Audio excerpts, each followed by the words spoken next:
Moi c'est Guillaume, je suis gay et j'ai été très longtemps sexuellement bloqué. Ce podcast c'est comme un guide, chaque épisode t'aide à sortir du non-dit, entendre tes désirs et donne des conseils pratiques pour ta vie sexuelle ou amoureuse. J'autoproduis ce podcast, c'est mon métier et je dépends des contributions des auditeurs comme toi. Alors va faire un don sur le site du podcast ou regarde ma petite tête sur mon Instagram ou les infos pour rejoindre une rencontre entre auditeurs près de chez toi. Tu tapes bit, c'est bit sans e.ly/comment devenir dans ton navigateur. À la toute fin de cet épisode, je t'en dis plus sur les coulisses du podcast et comment la communauté des auditeurs peut t'aider.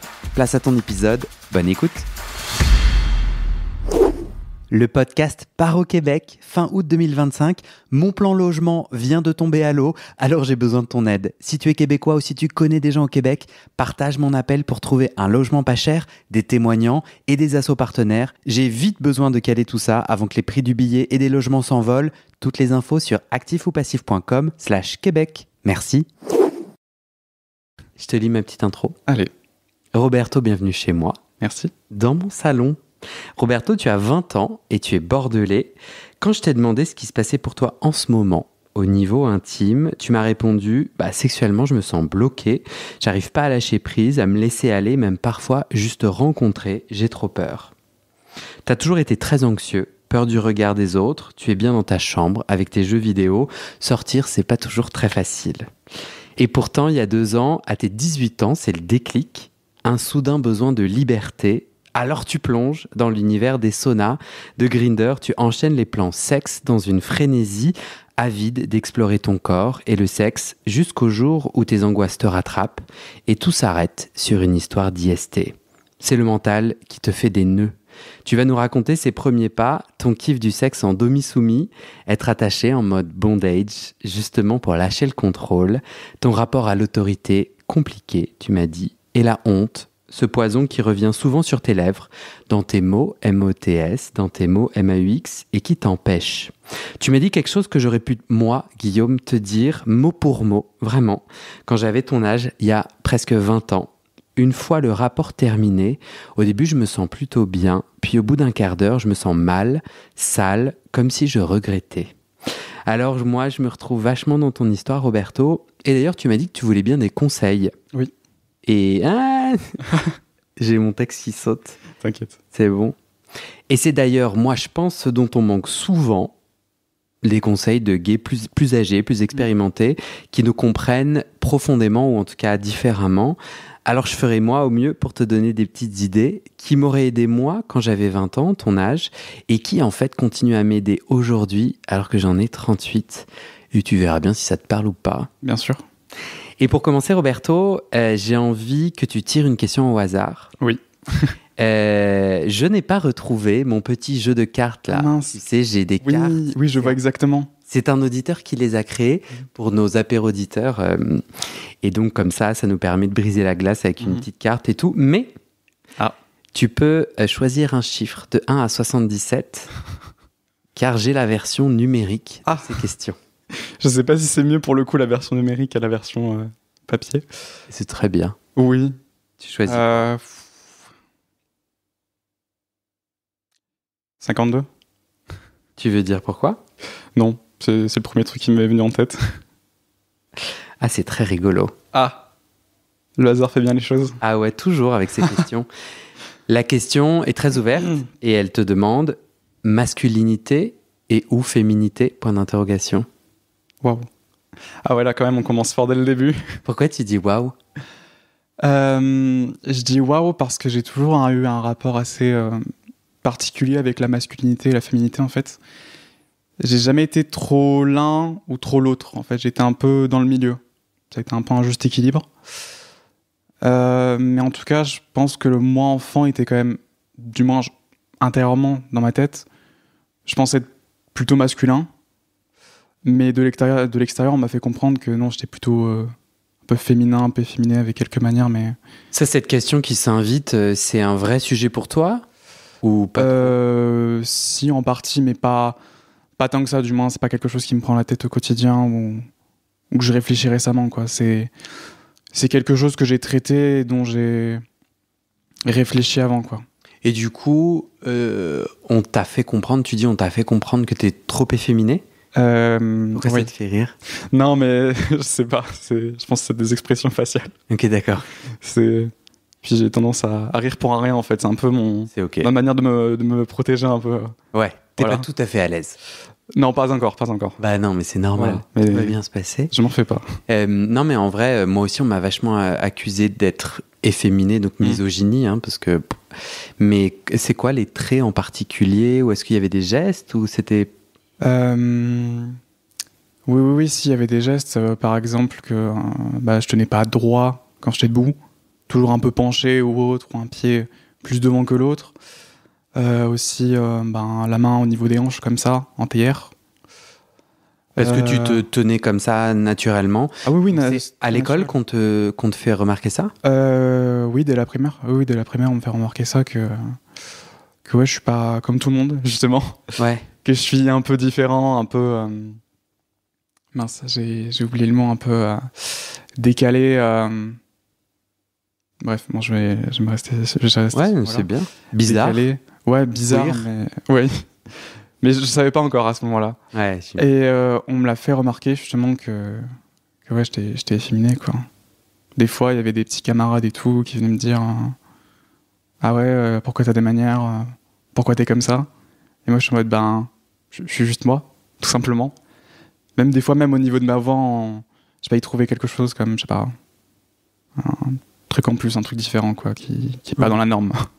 Et du coup, t'as l'impression d'avoir dû gommer un peu de ça, ou non, t'es resté aligné?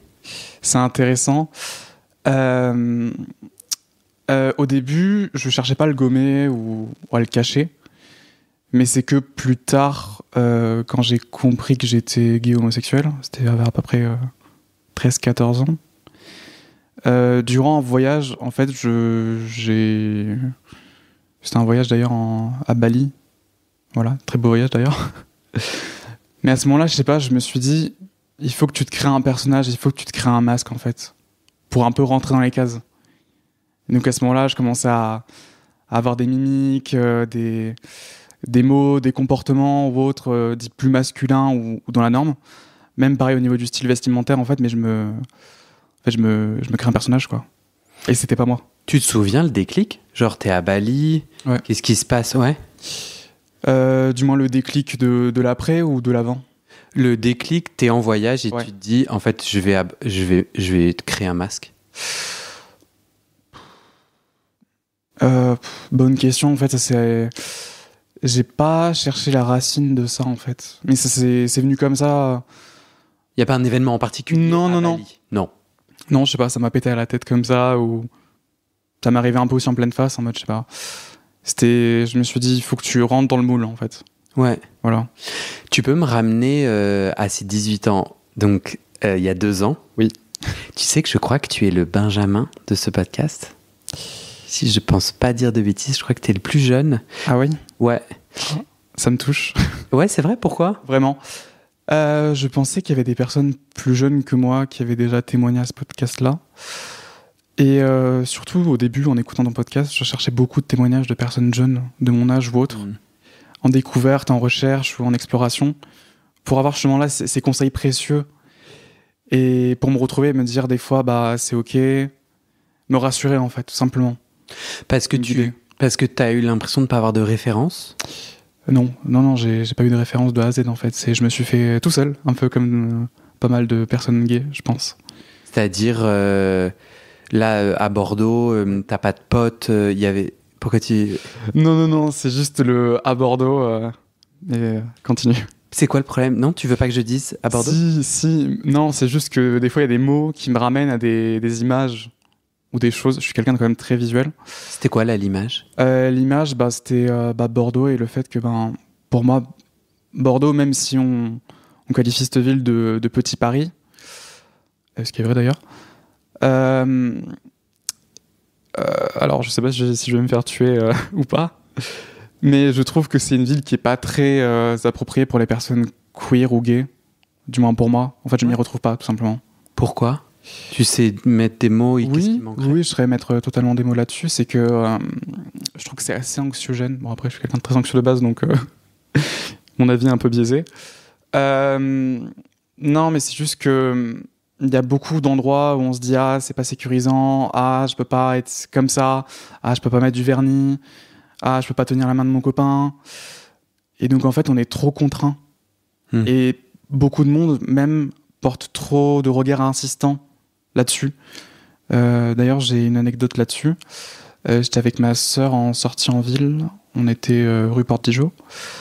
Et il y avait une personne dans la rue et autres, habillée de manière magnifique, vraiment. Très futuristique, un peu en vert fluo, noir et autres, et c'était un mec. Maquillage et tout, et vraiment j'étais en admiration, je me suis dit mais waouh, comment il fait quoi. Même ma sœur aussi, on était tous les deux très admiratifs de cette personne-là. Et il marchait de manière très, très confiante quoi. Et tout le monde dans la rue s'est retourné et l'a regardé, mais la foudroyé du regard quoi. Et ça m'a rendu cinglé. Je me suis dit, ok, donc c'est ça la mentalité de Bordeaux, quoi. Après, je fais beaucoup de généralités, mais c'est comme ça que je le ressens, quoi. Donc... Oh, mais tu as le droit d'avoir ton propre rapport. Donc, ouais, tu te sens pas tout à fait en sécurité, ni libre dans l'espace public que tu te figures, quoi. Ouais, surtout libre. Ouais. Est-ce que tu peux me ramener au déclic donc à 18 ans, ce moment où tu plonges dans le sauna, le grinder et tout. Toi, ce que je comprends, c'est jusqu'à l'âge de 18 ans, quand tu dis j'ai pas de référence, c'est qu'il y a personne qui te donne soit les... Je sais pas si les codes, c'est le bon terme, mais ouais, non, tu te nourris même... parce qu'on a grandi à 20 ans d'écart. Aujourd'hui, il y a un chouïa plus de séries télé et tout. Cette culture-là, elle t'a aidé ? En partie. Ouais. Elle m'a en partie aidé parce que durant ma phase de recherche et de découverte, c'était vers 14-15 ans, en fait, quand ça s'est montré de moi de manière évidente, j'avais besoin de références. En fait, j'avais besoin de médias, de me dire c'est ok, il y a d'autres mondes qui sont dans le même bateau que moi. Oui. Qui sont dans le même bateau que moi et tout. Et j'avais vraiment ce besoin viscéral d'aller voir ces médias-là et tout. Et puis même, je me souviens avoir passé des soirées jusqu'à minuit, 1h, 2h du matin, même jusqu'au lever du soleil, à fouiller des vieux forums avec des posts qui datent de 2015 et tout, qui parlent de soit d'histoires romantiques gays réelles ou inspirées, ou d'autres de leur vécu, qui soient bons ou... C'est pas bon, mais c'est bien reçu ou pas. Et en fait, ça m'a fait du bien et ça m'a permis d'avoir une vision plus claire en fait sur ce qui m'attendait et sur qui j'étais réellement en fait. Donc ça m'a permis de mieux me comprendre, et puis même des fois des films aussi. Après, je trouve que les séries télé c'est bien, mais des fois c'est assez stéréotypé encore. Et ça fait très cahier des charges en mode ah ok voilà, donc du coup dans la série faut qu'il y ait telle personne et un gay, un machin. Et ça fait forcer en fait, et on sent que le personnage est forcé, et que alors que s'il l'amenait d'une autre manière, de manière plus naturelle, je pense que ce serait mieux et plus bienvenu quoi. Mais ça l'est déjà en tout cas, déjà qu'il y ait ces petites références là, ça fait plaisir, ça met du baume au cœur quoi.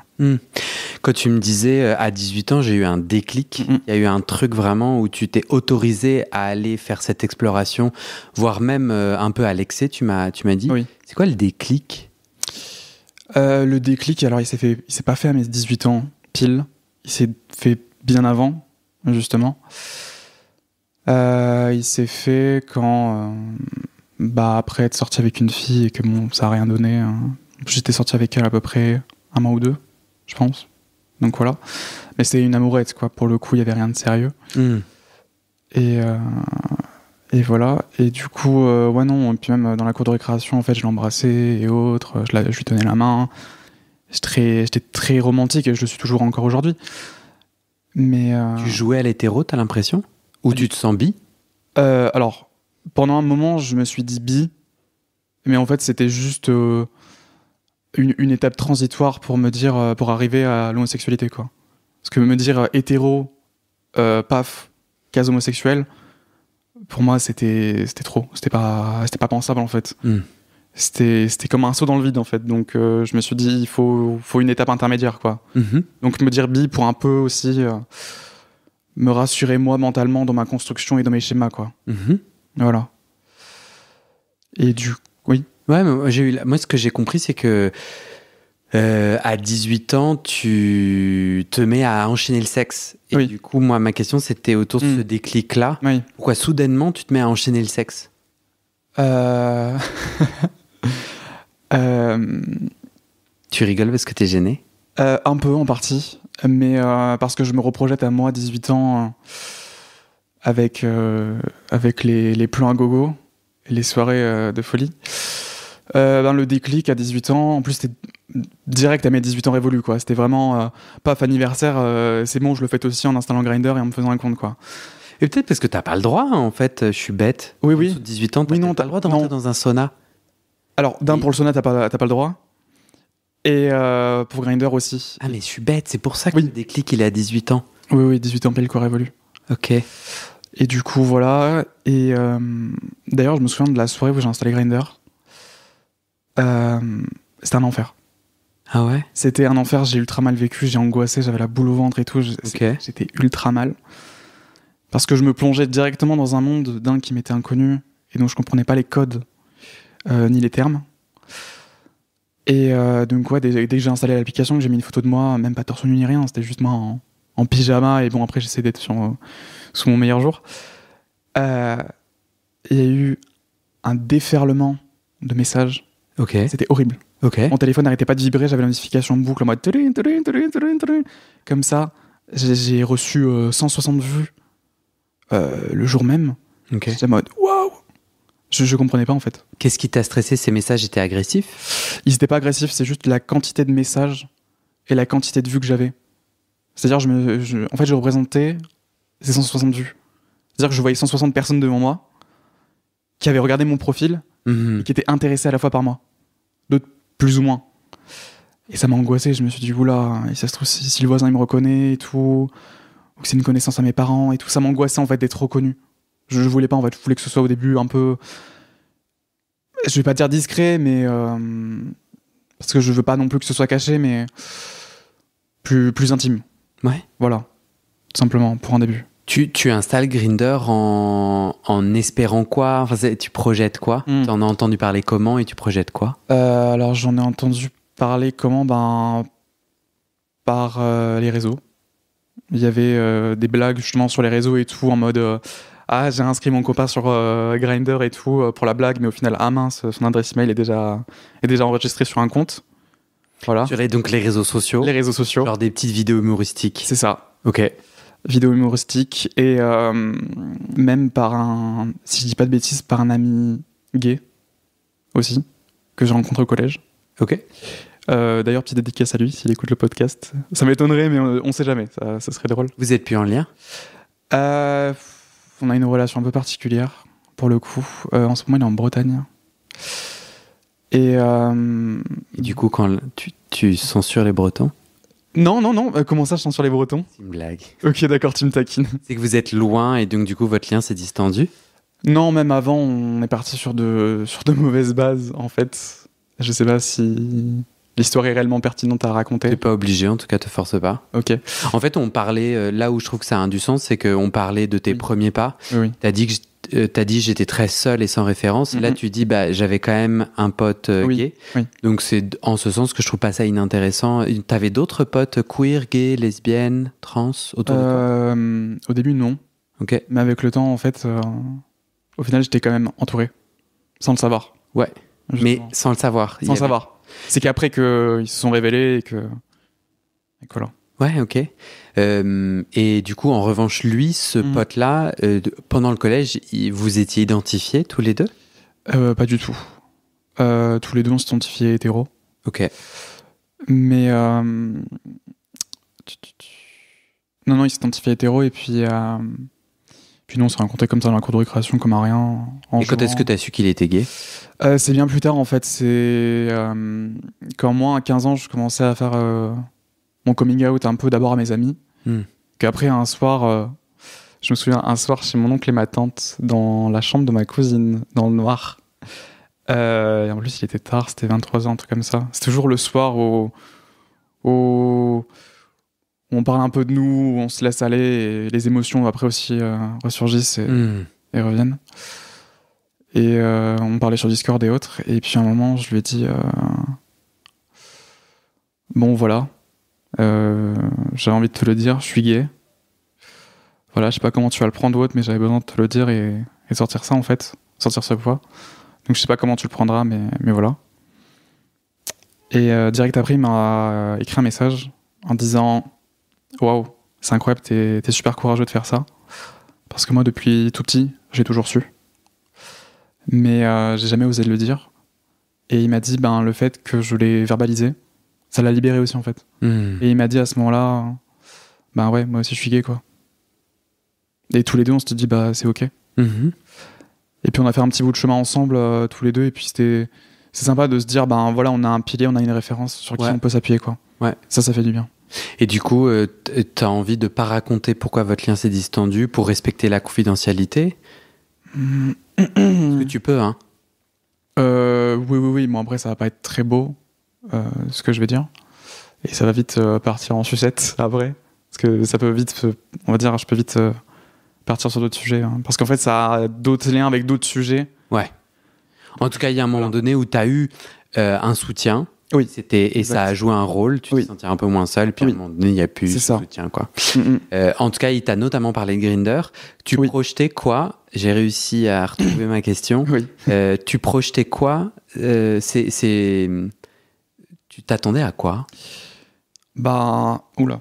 J'ai la voix qui déraille. Attends, je vais boire un peu d'eau. Vas-y. Moi, je trouve ça vachement intéressant parce que c'est puissant ce que tu racontes. Ça m'éclaire de ouf dans mon travail.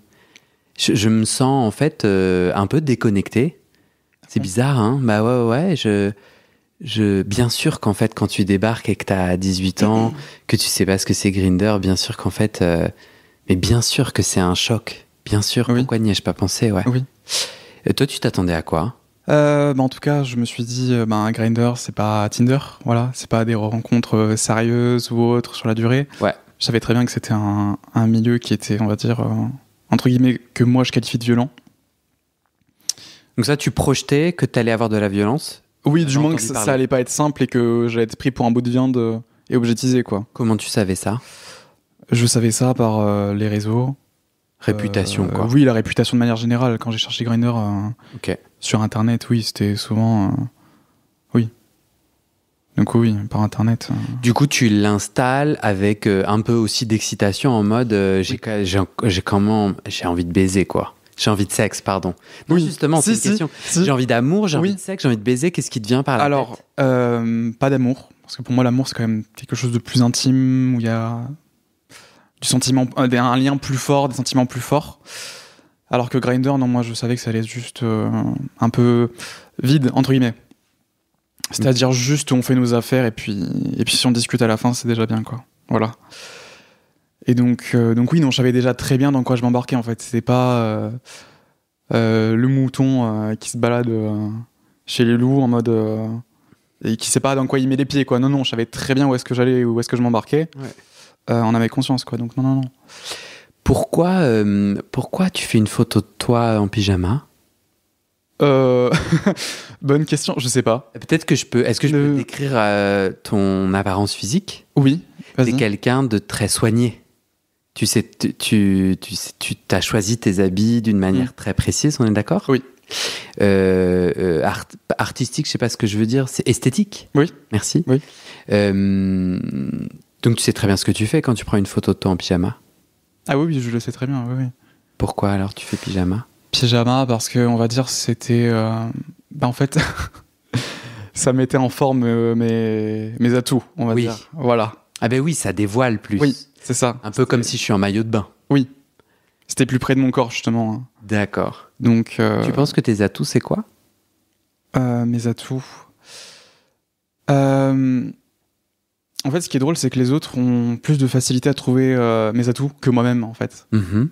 J'ai toujours du mal à me trouver des qualités, en fait. J'aime plutôt me descendre et même mes défauts, je pourrais te les lister là en 10 secondes.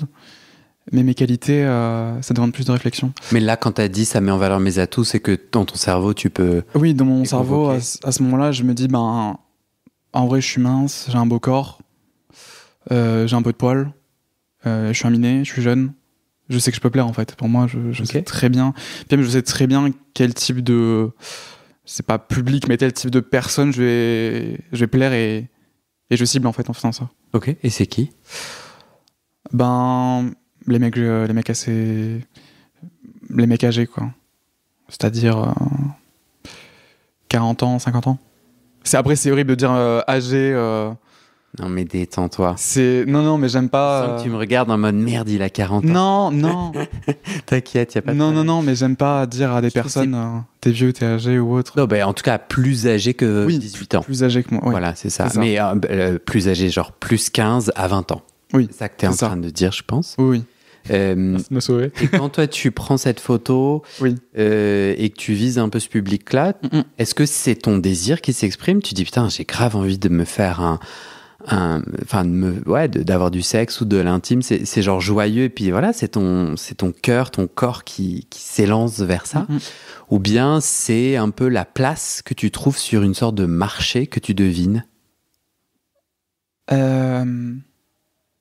C'est intéressant ce que tu dis pour le coup, parce que tu mets des mots sur des choses que j'ai pu constater, mais que j'ai pas pu définir. Quand tu parles de marché, c'est un mot juste, je trouve, pour définir Grindr. C'est vraiment un peu le centre commercial, on va dire, du sexe, quoi. C'est en plus rien que l'interface dans laquelle, quand t'arrives, avec les cases, ça fait vraiment rayon avec des produits comme ça affichés, lequel se met le plus en valeur, lequel se décrit le mieux.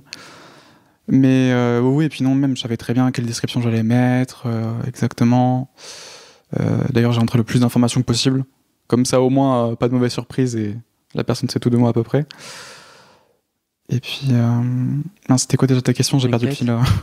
T'es attiré par des gars qui ont 15 à 20 ans de plus que toi? Au début, je me disais non. Donc au moment où tu fais ce profil Grindr, t'es pas attiré par eux, mais tu les vises quand même, tu les cibles quand même? J'étais pas attiré par eux consciemment. Mais inconsciemment, je cherchais ça, justement. Mais moi, de base, dans ma tête, je me suis dit, je m'inscris sur Grindr, je veux trouver des personnes de mon âge, en fait, pour expérimenter avec des personnes de mon âge, quoi. Ouais. Parce que je me dis, des personnes de mon âge vont être plus, on va dire, au début, au balbutiement, donc au même niveau que moi, que des personnes, on va dire, plus âgées, qui sont plus expérimentées ou autres, et qui sont déjà... Voilà, donc... Et du coup, tu pourrais être excité, attiré par cette expérience, ça pourrait venir te rassurer, et donc attiser ton désir, ou au contraire, c'est quoi du coup pour toi? Bah si, ben, l'expérience, ça, pour moi, oui, c'est attirant de me dire, ben, le mec ou la personne avec qui je vais tomber, elle sait faire des trucs ou autre, elle a des connaissances, elle sera me guider ou autre, et de pas être dans le flou et dans le brouillon, justement, et de... Donc si, c'est rassurant et c'est plaisant, c'est un côté excitant même, parce que c'est souvent après la personne qui va être expérimentée qui va, on va dire, prendre les devants des fois. Et donc si, c'est plaisant, mais il y a un côté un peu angoissant là-dedans, de se dire, ben... De se dire, ouais, que soit on ne sait rien, on découvre, et que l'autre, elle sait tout, en fait. Le niveau de connaissance n'est pas le même, et ça met un peu en déséquilibre l'autre, quoi. Du moins, moi, ça m'a un peu déséquilibré de me dire, ah, je sais rien, j'arrive un peu comme ça à tâtons, ça me... En fait, c'est angoissant comme excitant, ouais. Ok. Ta stratégie fonctionne. 160 messages à la louche. Enfin, non, mais... Et ça t'a dépassé? Littéralement. Ah oui, ça m'a dépassé. Est-ce que t'es revenu plus tard, une fois que tu vois, la première fois, tu plonges dans le lac froid et c'est un petit peu vivifiant ou en tout cas difficile. Est-ce que dans les jours d'après, t'as réouvert les messages et t'as fait des rencontres ou t'as complètement arrêté Grindr? Ben, la soirée, je me suis dit, oula, alors, je mets mon téléphone en veille, je désactive les notifications, les vibrations, tout de Grindr, je veux plus rien recevoir. J'ai mis mon téléphone de côté, je me suis dit, oula, déjà, j'étais mal, je tremblais et autres, j'étais vraiment très très mal. Et je me suis dit, bon, Roberto, tu vas dormir, demain est un autre jour, dors et ça ira bien. Donc je me suis endormi et puis après, j'ai laissé couler quelques jours. Et c'est à peu près, je pense, 5 jours où je me suis dit, bon, on reva à l'assaut de Grindr. En plus, c'est drôle, en fait. Souvent, quand je parle de moi, je dis on. Je trouve ça drôle. Je dis pas je dis on. Je saurais pas trop te dire pourquoi. Mhm. Je sais pas. Bref. Donc 5 jours après, je reviens à l'assaut de Grindr et tout. Et je me dis, bon, là ça va aller mieux et tout. Et je vois le nombre de messages à traiter. J'ai l'impression d'être un secrétaire en fait, de me dire, ah ok, donc j'ai du travail, je vais devoir faire ça et tout. Mhm. Et forcément, après, je trie en fonction de qui me correspond le mieux et qui me plaît le mieux en fait. Et c'est ça que je trouve assez dur. Parce que j'aime pas, on va dire, rejeter les gens ou leur dire, bah non, tu me plais pas, non. Parce que moi-même, j'ai du mal avec le rejet en fait. Donc je suis même quelqu'un de très sympathique. Et donc je me dis, j'ai du mal. Donc en fait, je réponds pas. Je dis même pas, je suis même pas intéressé, désolé, bonne continuation. Non, je réponds pas. Mhm. Voilà. Et puis, donc bref, j'envoie les premiers messages. Et puis, premier message ultra bateau horrible, quoi. Le salut, ça va? Comment ça va? Tu fais quoi? Machin, t'es dispo? Nanana. Horrible. Vraiment les discussions, mais banales, quoi. Chiantes. Et puis, vient un moment où les personnes me disent photo. Et je dis, c'est-à-dire photo? T'as déjà des photos de moi sur mon profil, tu attends de quoi de moi en fait? Et les personnes me disent, mais t'es con ou quoi en fait? Je veux des photos de toi nu. Et j'étais en mode, ah, ok. Et donc là, pareil, premier contact avec les nudes. En plus, c'était un début compliqué parce que mes parents m'ont toujours dit, et je sais pas si c'est le cas pour toi ou pour d'autres personnes, mais quand quelqu'un sur internet te demande des photos de nu de toi ou même que tu connais et tout, n'envoie jamais des photos de nu de toi ou autre, ou de tatouages ou de trucs qui pourraient te permettre de t'identifier ou autre, parce qu'après il y a du revenge porn, ça peut fuiter, ça peut aller sur je sais pas où, machin, et après tu peux le regretter. Pour l'effacer, c'est dur ou voire impossible. Donc déjà ça s'angoisse bien, quoi, et je me dis jamais je ferai ça. En plus c'est ma mère qui m'a bien matraqué ça et tout, donc ouais, c'est compliqué. Et donc là je me dis, je fais quoi? Parce que je sais très bien que si j'envoie pas des photos de mon corps, j'aurai pas accès à la clé, c'est-à-dire le rendez-vous, le plan et tout. Donc là aussi c'est dur, je me dis, est-ce que je fais une bonne chose ou pas? Beaucoup de remise en question, de l'angoisse aussi. Et je pense aussi que mon père et ma sœur se sont rendus compte un peu de mes débuts sur Grindr, parce que j'étais quand même très angoissé, très mal. Et j'avais le regard toujours un peu tombant, à regarder le sol, à réfléchir en me disant, est-ce que c'est une bonne idée ou pas, à trop mentaliser. Donc, faut vraiment qu'on crée le Poudlard des petits queers, quoi. mais vraiment. Non, mais c'est vrai, parce qu'en fait, si t'avais été avec d'autres gens, déjà, des gens compétents qui t'informent sur tes droits et comment ça se passe l'espace numérique, tu vois, c'est un peu les bonnes questions que tu poses, comment je prends soin de moi, comment je décide, en fait, si j'ai envie d'envoyer des photos nues de moi ou pas, et d'avoir un espace où tu peux choisir, peut-être entendre les autres, comment eux, ils font leur choix. Enfin, t'en penses quoi? C'est aussi, je trouve, cet isolement, moi, que j'ai vécu aussi, que je trouve dur, quoi. Oui, c'est ça, c'est le mot juste. Ouais, c'est dur. C'est dur parce qu'en fait, on apprend tout seul et on se forge tout seul. Vu qu'on n'a pas de personne qui a de l'expérience avant, qui pourrait nous expliquer ou autre. Et puis même des fois sur Internet, on n'a pas les réponses Il y a des à nos assos. questions. Il y a des assos LGBT, toi t'en penses quoi de ces lieux? Là, t'essayes de rentrer dans l'univers queer, gay par la porte de Grindr et du en ligne. T'as pensé à voir s'il n'y avait pas des assos, qu'elles soient sportives, qu'elles soient LGBT, hein, on parle. Si, c'est d'ailleurs ce que j'ai vu sur les réseaux comme Reddit ou sur Internet, qui disait rapprochez-vous d'associations et tout, ça pourrait être bien et bénéfique pour les jeunes de ton âge et tout, de votre âge. Mais comme tu l'as dit au début, je suis quand même quelqu'un de très timide, très angoissé, et qui reste un peu dans son confort de chez lui, un peu dans ma cage dorée, quoi, en fait. C'est-à-dire, je suis dedans, je suis prisonnier, mais au fond, je me sens bien, mais je me sens pas libre non plus pour autant, quoi.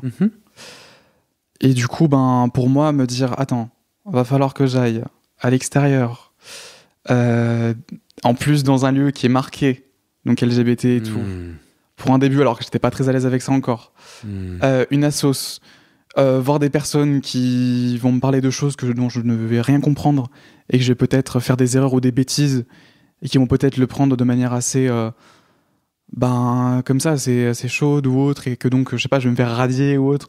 Donc non, c'est très délicat, on va dire, c'est très délicat, et puis même moi je sais que je suis assez maladroit comme personne. Et puis non, je sais pas, C'était pas possible pour toi? Non, mentalement c'était pas possible. Je me rappelle plus du nom, mais il existe une asso, j'ai rejoint leur Discord, il existe une asso de gamers queer, autant en ligne jeux vidéo et tout que jeux de société. D'accord. Mais je suis sûr, en tapant dans Google, et c'est national, en tout cas en France métropolitaine, j'en suis sûr. Intéressant. Et je pense que, petite idée comme ça, il peut y avoir des espaces en ligne qui te permettent, tu vois, d'être justement dans ta chambre, dans un espace où tu te sens plus à l'aise, et te connecter comme ça autour de jeux en commun, tu vois. Tu joues à quoi Totalement. En ce moment? Alors en ce moment, je suis à fond. En fait, je suis vraiment dans ma période de Nintendo Switch là. Ok. Je suis en train d'essayer de terminer Mario et Luigi Brothership. Ok. Voilà, donc petit RPG japonais, d'une série que j'aime beaucoup. Ok. Je sais pas si ce que je suis en train de te dire c'est du charabia ou pas. Attends, tout à fait. Mais moi, je suis plus PS5. Ah, t'es plus PS5. Ok. C'était la parenthèse console. Enfin, c'est marrant parce que j'ai eu exactement la même chose. J'ai eu exactement la même chose, je me souviens. En fait, le moment où tu racontais, j'avais le souvenir qui remontait. Donc moi, j'étais vachement geek, vachement ordinateur et tout. Et c'était mon seul accès via le porno, avec tous les dommages que ça fait, parce que le porno, c'est une fiction. Je racontais ça à ma nièce. Je disais, tu vois, je sais pas, je crois qu'elle aime vachement Mission Impossible. J'ai un doute. Je lui disais, tu vois comment Tom Cruise il court dans Mission Impossible, où il est rarement quand même essoufflé, il n'y a pas trop de sueur et tout. C'est une fiction, si toi tu te mets à courir, pareil, honnêtement, même si t'es trop forte, franchement au bout de 10 minutes, tu galères quoi, surtout si t'es en haut d'un train qui va à toute vitesse, pendu à un avion. Et c'est un peu ça, sauf que le porno pour moi c'est ça en tout cas, sauf qu'en fait on m'a jamais dit que c'est normal de ne pas pouvoir courir plus de 10 minutes sans suer. Donc moi, quand je cours plus de 10 minutes et je me dis, mais il y a un problème. Il y a vraiment... Et je trouve qu'il y a une mise à jour logicielle que je fais moi aujourd'hui, à près de 40 ans, sur... tu vois, notamment l'autre exemple que je donne souvent, c'est... moi, quand j'ai commencé à pénétrer, en fait, je galérais sur comment les corps ne sont pas à la bonne hauteur. Dans les pornos, les gens, ils ont l'air d'être cloucs, ça rentre parfaitement. Donc moi, je me stressais et je perdais parfois mon érection parce que j'étais là.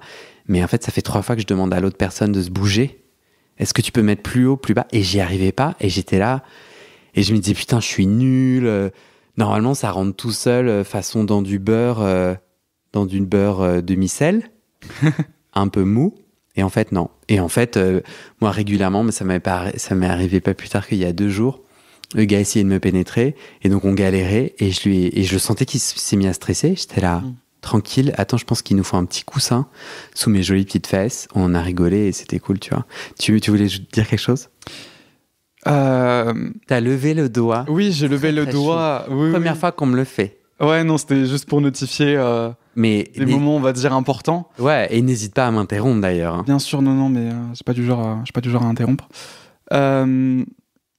Avant que tu répondes, juste parce que sinon mon cerveau va pas me laisser tranquille. Pas de souci. Ce que je voulais dire tout à l'heure par rapport à moi sur l'ordi et le porno, c'est à un moment donné, j'ai entendu parler d'assaut LGBT et ça m'a fait tellement peur. Alors même que, en fait, le jour où tu pousseras la porte d'une asso LGBT, c'est des gens compétents, délicieux, qui au contraire sont formés parce qu'ils savent très bien que c'est dur de passer la porte. Donc, sauf tomber sur un mauvais jour, c'est des gens souriants et il y aura pas du tout de t'es maladroit, nana, au contraire. Et ils seront, tu rencontreras certainement des gens avec qui il y aura pas de match parce que c'est pas le monde des bisounours, mais aussi plein de gens où il y aura plein de matchs, ça sera délicieux. Voilà, petite parenthèse. Et moi, je me rappelle vraiment me dire, mais en plus j'habitais en région parisienne, je me dis mais il faut que je prenne le train et débarquer avec des inconnus et vraiment des angoisses. Donc, je suis connecté avec toi. Ça y est, parce que sinon, mon cerveau, j'arrêtais pas de me dire... Non, mais il n'y a pas de souci. En fait, c'est drôle, mais on a beaucoup de choses en commun, je trouve. Pour le coup. Parce que ma première fois à 15 ans, initialement, je pensais... dans ma tête, je me suis dit, je vais être actif, je vais pénétrer, je vais pas être pénétré, quoi. Donc, pour moi, c'était, je serais actif et tout. Et puis, je pensais que le mec... allait me laisser le pénétrer et qu'il serait passif. Du moins, ça laissait transparaître ça. Au final, j'étais drôlement surpris que non, ça a été l'inverse. Et en plus, j'étais pas préparé. Donc je me dis, oula, dans quoi je m'embarque? Un truc complètement inconnu et tout. Je ne savais même pas qu'il fallait être préparé. Tu l'as rencontré comment, cet homme? T'as T'as 15 ans? Oui, j'ai 15 ans à ce moment-là. Et suite à la rupture avec la copine en question, qui a duré 2 mois d'ailleurs, j'ai rompu avec elle de manière complètement horrible. C'était au Nouvel An. Je pense que tu le vois arriver gros comme un camion, le truc. Au Nouvel An et tout. Je vois surtout arriver gros comme un camion ta capacité à changer de sujet. Oui. Tu veux que je me recentre Est-ce que c'est vraiment essentiel de parler de cette rupture? Non, du moins, juste pour dire, j'ai réalisé que non, les filles, c'était pas fait pour moi, quoi. Voilà, point. Donc, je me recentre. Du coup, le mec en question, je l'ai rencontré sur un site internet de rencontres pour adolescents. Ah ouais, mais ça, je savais pas que ça existait. À l'époque, moi aussi, je savais même pas que ça existait. Et c'est en tapant juste site de rencontres, où là, je suis tombé sur une liste de sites de rencontres pour adolescents, mais en dizaines, voire en quinzaine et tout. Mais c'est légal? C'est ce que je me suis dit aussi au début. Je me suis dit, oula, est-ce que c'est légal? Surtout au niveau de la marge, au niveau de l'âge. Parce que moi, pour le coup, le site en question, je sais pas si je peux le nommer. Je sais pas. Ouais, bon, je vais éviter, c'est pas grave. Tu l'as bien aimé, le site? T'as envie d'en faire de la pub? Tu le recommanderais? Dis-le. Oula. Si tu le recommanderais à ton meilleur pote Non. il y a 15 ans. Non, je le recommanderais pas. Non, non. Du coup, ne citons pas. Voilà. Toi, du coup, vous échangez des messages. Oui. Avec ce gars. Oui. Il habite à Bordeaux. Il habite à Bordeaux au niveau de la périphérie. Il est un peu à l'extérieur, à peu près à 30 minutes de chez moi en vélo. Mais oui, tu te rappelles ce que tu m'as dit? Tu m'as dit, quand vous vous êtes mis d'accord pour y aller, tu m'as dit, j'ai pédalé comme un fou. Oui. Mais moi, j'avais trop envie de... Tu sais, j'ai fait 10 ans de psychanalyse. Les psychanalystes, ils kiffent à se branler la nouille sur 3 mots. Mais là, ça m'est apparu, tu vois, la pédale, pédaler, la pédale, un peu ce mot dans lequel on s'empêtre quand on se sent gay ou queer différent, un peu l'insulte. Et comme un fou, il y a un peu un côté de folie, Mais j'étais là, c'est marrant qu'il m'ait dit... Parce que c'est sorti tout seul, tu vois. Tu m'as dit, j'ai pédalé comme un fou. Pourquoi t'as pédalé comme un fou? Pourquoi fallait aller vite? T'étais excité?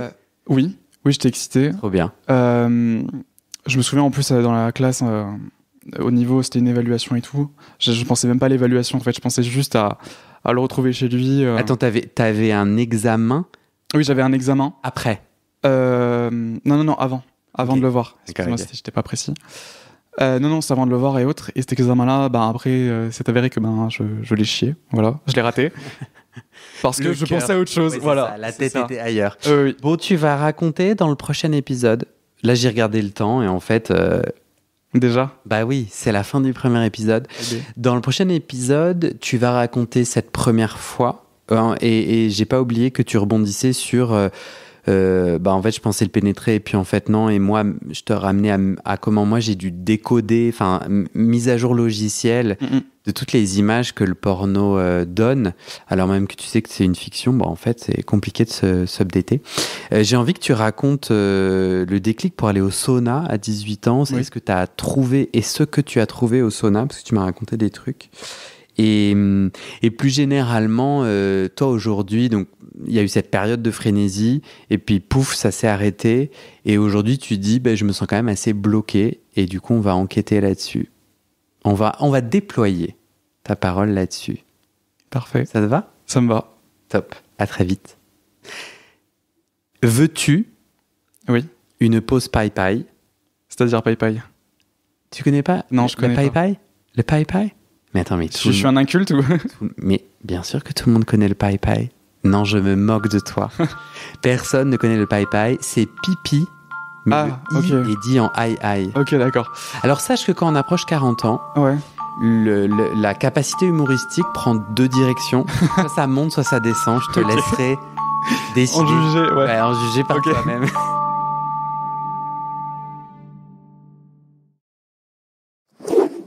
Surprise, je te fais gagner le livre enquête, ce que Grindr a fait de nous. Ça vient de sortir, c'est simple. Tu vas sur le site du podcast, tu remplis un mini formulaire, je tire au sort 20 gagnants-gagnantes et les éditions JC Lattès t'envoient le livre chez toi, où que tu habites dans le monde. Et attends, on te pompe aucune info, vraiment c'est juste un concours. Et comme la plupart d'entre vous auront la flemme de remplir le formulaire, si tu le remplis, tu as vraiment des chances de gagner. Direction le site du podcast pour tenter ta chance ou participer au live que j'organise avec l'auteur à Paris courant avril 2025. bit.ly/comment devenir.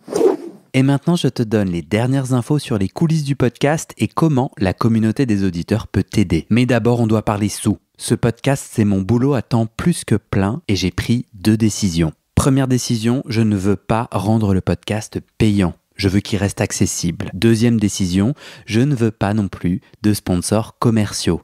Vous vendre du lubrifiant ou des godes que j'utilise pas, non merci. Je limite mes sponsors à des assos ou aux services publics dont je porte déjà les messages de santé, mais bon, ça réduit beaucoup mes possibilités financières. Donc je dépends de vous, mes petits auditorices. Depuis 1 an, je cherche 400 auditeurs, auditrices qui peuvent me donner 5 € par mois pour que ça me fasse un gros SMIC, une sécurité financière minimum. Le pari est risqué, demander des sous pour un podcast gratuit dans une culture francophone qui n'a, il faut le dire, pas l'habitude de soutenir ses créateuristes de contenu, c'est pas facile. On est 180 sur les 400. Je galère à faire décoller tout ça, alors si tu aimes mon contenu et que peut-être même ça t'aide, rejoins les 400 maintenant. Direction le site du podcast, tu vas pouvoir donner via ma plateforme de dons ou en direct avec mon RIB par mois ou en une fois pour un soutien annuel. D'ailleurs sur 1 an, ça fait 60 €, en gros le prix d'une séance de psy d'1 heure. Tu n'as pas de sous, t'inquiète, je comprends, alors clique tout de suite sur s'abonner dans ta plateforme d'écoute, active les notifications pour recevoir le titre de l'épisode dès sa publication et mets 5 étoiles et un commentaire sur la page du podcast sur Spotify et Apple Podcast. Ces petites actions, ça pousse l'algorithme à proposer le podcast à plus de gens et ça m'aide à trouver des témoignages et des donatrices. Sur le site du podcast, tu trouveras notre annuaire collaboratif des soignants-soignantes gays ou queer-friendly. On se partage entre nous nos contacts des soignants avec lesquels on se sent safe, médecins généralistes, proctologues, psy, sexothérapeutes, etc. partout dans le monde. Tu trouveras aussi mes réseaux sociaux et ma communauté WhatsApp.